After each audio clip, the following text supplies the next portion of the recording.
Здравейте хора, днес пак ще пробваме. Това е пета част. Да. Ще пробваме от бисквити, които сме пробвали в Училище. но все пак ги намерихме на добра цена, не както в училище 1,70, тук са 1,30. Само да кажа, гледай след това клипче, отивайте бързо в моя профил да гледате как ще изследваме едно изоставено училище. Така изглежда в малко пакетче отвътре. Така. Сега ще ги пробваме. Те са с различни картинки. Не мога да отворя повече. Давайте си вземи първо.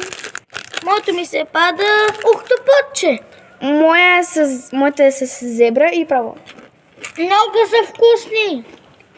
Намерете си ги вие на такава цена. Но добра. Много са хубави. А в училище са 2 лева. Няма как